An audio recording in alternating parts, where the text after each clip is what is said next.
terkasih dalam Tuhan, pertama-tama kembali mewakili hamba-hamba Tuhan Badan Pekerja Majelis Jemaat Musyawarah menyampaikan selamat sore, selamat berjumpa, salam sejahtera di dalam Yesus Kristus. Pertama-tama selayaknya lah kita terus panjatkan puji syukur di hadirat Tuhan yang Maha Kuasa.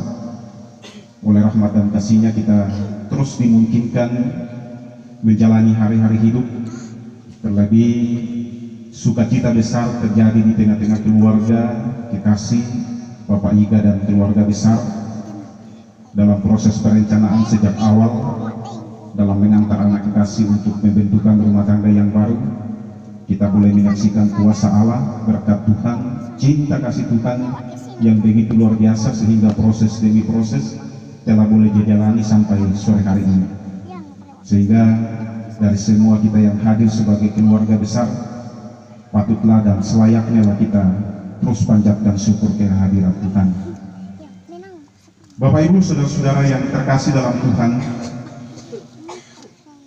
dari perikop ini yang diberi judul perceraian, mungkin di antara kita yang hadir mungkin kaget. Kita pilih selama ibadah perlengkapan, kita pilih renungkan seorang hamba Tuhan dalam ibadah perlengkapan. Tapi kenapa saya tertarik untuk mengangkat ayat ini? Karena memang saya tertarik dengan nats ini. Pernikahan Kristen adalah ikatan yang kudus dan istimewa. Pada kenyataannya, pernikahan Kristen juga diperhadapkan pada berbagai persoalan yang rumit, termasuk salah satunya adalah perceraian. Sebagaimana kita simak di luar sana,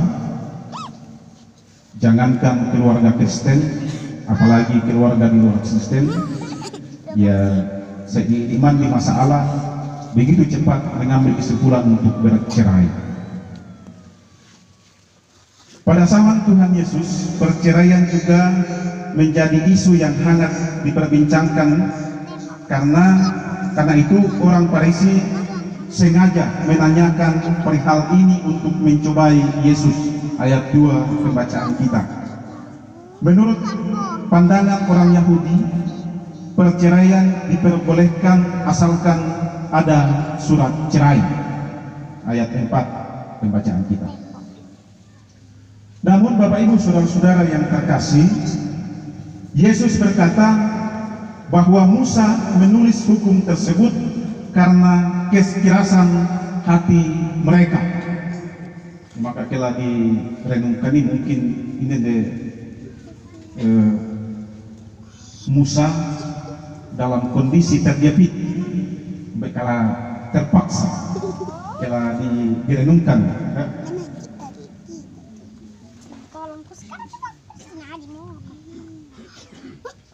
Allah sejak semula tidak pernah merancangkan perceraian. Allah menciptakan laki-laki dan perempuan supaya keduanya bersatu. Ayat 7 dan 8 pembacaan kita. Karena apa yang dipersatukan Allah tidak boleh diceraikan manusia. Secara teologis, pernikahan adalah rancangan Allah yang sifatnya kudus dan istimewa.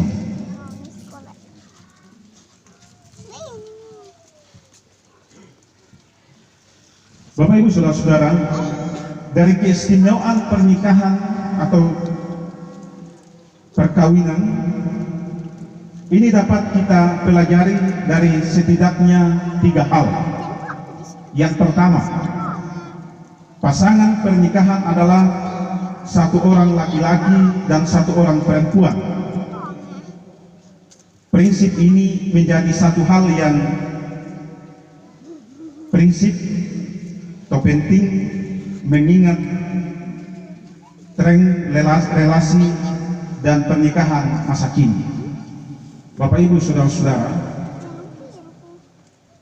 kita menyaksikan media dan di mana-mana di luar sana, di kota-kota besar, di luar keluarga Kristen ada saja pernikahan yang satu jenis kelamin.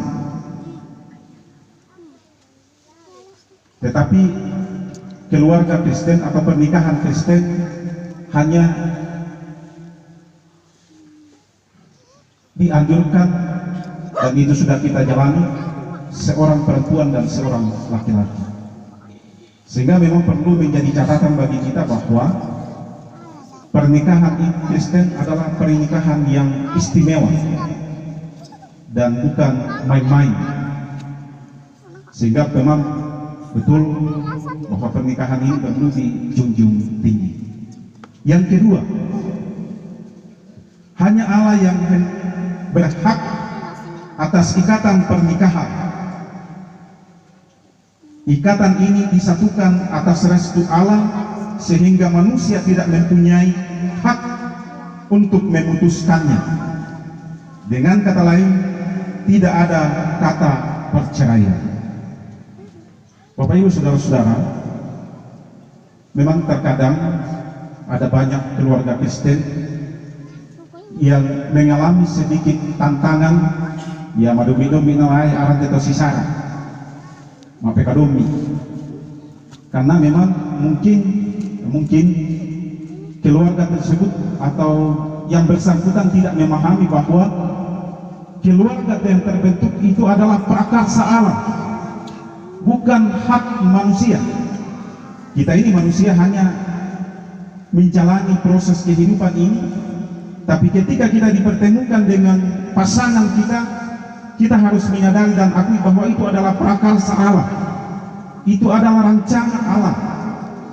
Sehingga memang betul-betul pernikahan Kristen ini betul-betul dijunjung tinggi.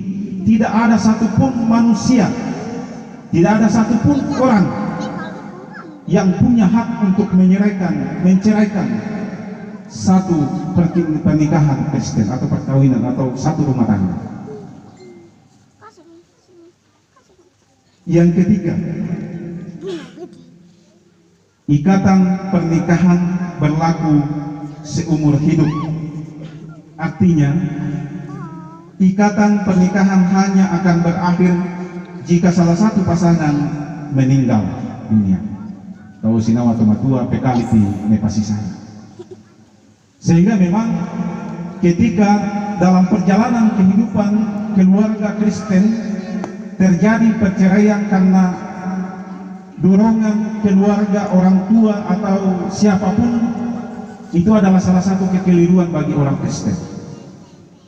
Dan sekali lagi saya tegaskan melalui firman Tuhan ini, pernikahan Kristen atau perkawinan atau rumah tangga Kristen bukan semata-mata terbentuk karena keinginan seorang perempuan dan seorang laki-laki, tapi benar-benar kita imani bahwa pernikahan Kristen itu terjadi karena sekali lagi prakarsa Allah.